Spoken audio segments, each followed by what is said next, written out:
Di awal film, terlihat seorang pria yang berada di sebuah taman. Pria ini bernama Tono. Di sini ia menghayal didatangi seorang wanita cantik. Scene berpindah di sebuah kantor. Terlihat pria yang duduk di depan komputernya. Pria ini bernama Tony. Ia sedang mencari berkas-berkas penting, namun ia tidak menemukannya. Tony pun memanggil pegawainya dan menanyakan berkas yang ia cari tidak ada di mejanya. Pria ini bernama Jarwo. Setelah dimarahin bosnya, Jarwo menanyakan berkas tersebut kepada asistennya Tony, yang ternyata asistennya Tony ini sedang bermantap-mantap dengan pacarnya. Kembali lagi ke Tony, ayah dari Tono, pria yang menghayal di taman tadi. Kemudian kita diperlihatkan seorang wanita yang bernama Jinem. Terlihat kesal dikarenakan tidak dinaikkan jabatan di kantornya. Tak lama kemudian, datang manajernya yang bernama Udin, yang mencoba menghiburnya. Akan tetapi, Udin si mesum ini mencuri kesempatan, dan ia memegang bemper belakangnya Jinem. Bukannya tertawa, Jinem yang tidak nyaman dengan tindakan manajernya tersebut, kemudian memutuskan untuk berhenti bekerja, geng. Di tempat lain, Tono yang sedang mengobrol dengan seniornya di rumah. Wanita ini bernama Desi. Tono ini memang menyukai wanita yang lebih tua dari dirinya. Ia pun terlihat sangat terpesona dengan Desi. Akan tetapi, Desi yang tidak nyaman dengan tatapan Tono, ia pun pergi meninggalkan Tono. Tono yang mencoba mengejar Desi harus terhenti karena kedatangan pacarnya yang bernama Putri. Di sini, Putri melihat ada yang berdiri di celana pacarnya. Ia pun menggodanya dan mengajak bercocok tanam. Akan tetapi, Tono yang sedang kurang sange lalu ia meninggalkan pacarnya. Scene lalu berpindah ke Jinem yang pergi ke bar yang ternyata Tono juga pergi ke bar yang sama dengan Jinem. Dari sinilah awal mula pertemuan dan perkenalan mereka. Jinem yang sedang pusing dengan pekerjaannya ini memilih untuk duduk sendiri sambil minum ciu. Sedangkan Tono yang sudah kenal si penjaga bar, ia pun duduk ditemani pria penjaga bar tersebut yang bernama Heri. Di sini Tono pun curhat masalah yang dialaminya dengan temannya tersebut. Tak lama kemudian, saat Jinem pergi ke toilet tanpa sengaja ia bertemu si Tono.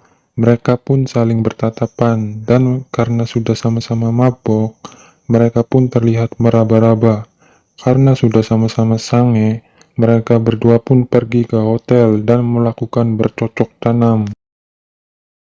Di pagi harinya, saat si Tono terbangun, terlihat Jinem tidak ada di tempat tidurnya. Jinem terlihat akan melamar pekerjaan di kantor ayahnya Tono.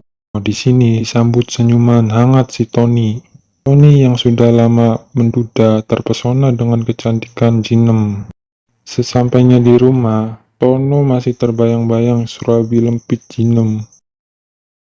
Malam harinya, si Tony minum ciu sendirian, entah apa yang dipikirkannya. Tono yang lewat melihat ayahnya sedang minum itu, lalu menasihatinya, lalu ia pergi. Di pagi harinya, di sebuah kantor, Tony yang sedang berjalan tak sengaja menabrak Jinem dan terlihat bemper belakang Jinem. Malam harinya saat di rumah, Jinem masih terbayang-bayang rudal si Tono. Di hari berikutnya, si Tony yang sudah lama menduda mencoba memberanikan diri untuk mengungkapkan isi hatinya kepada si Jinem. Dan ternyata Jinem membalas isi hatinya dan menerima lamaran dari bosnya tersebut. Dan saat di rumah, ia membagikan kabar gembira ini pada anaknya si Tono. Di sini, si Tono tidak setuju ayahnya menikah lagi. Akan tetapi, si Tono berhasil meluluhkan hati anaknya dengan uang alias nyogok, geng.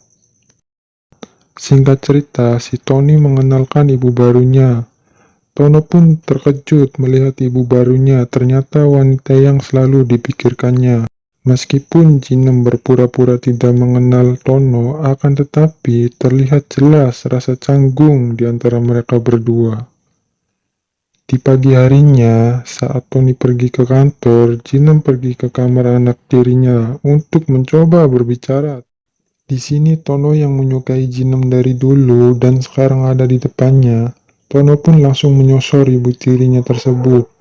Akan tetapi, Jinem menolaknya karena ia sadar sekarang dirinya ibu tirinya Tono. Ia pun mencoba menjelaskan hal tersebut pada Tono. Singkat cerita, Tono pun pergi ke bar. Di sini ia pun curhat tentang ibu tirinya tersebut.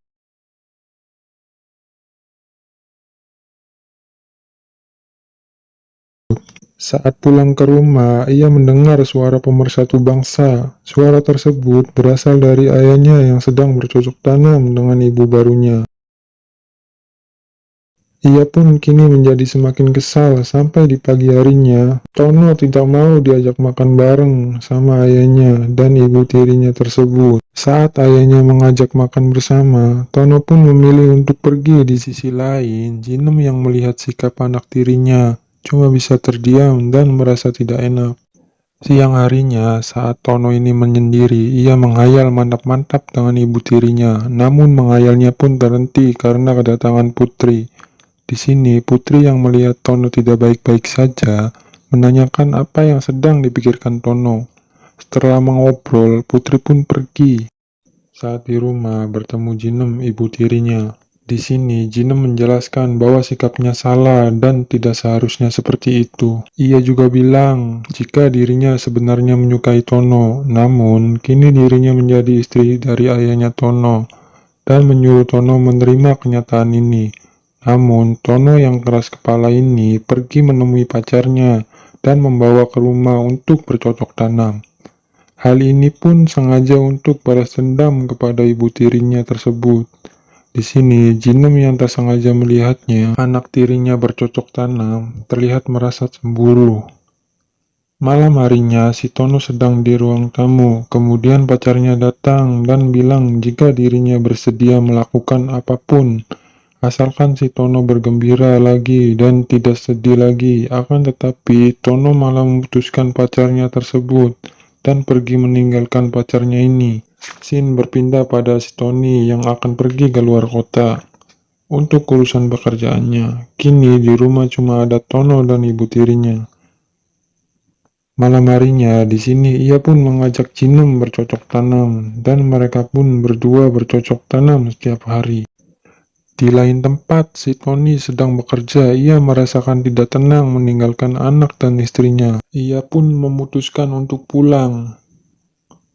Sesampainya di rumah, ia mendengar suara pemersatu bangsa, dan saat mencari sumber suara tersebut, ternyata berasal dari goyangan istrinya dan anaknya sendiri. Di akhir film, Gina memilih untuk pergi meninggalkan suami dan anak tirinya. Ending yang sangat membagongkan.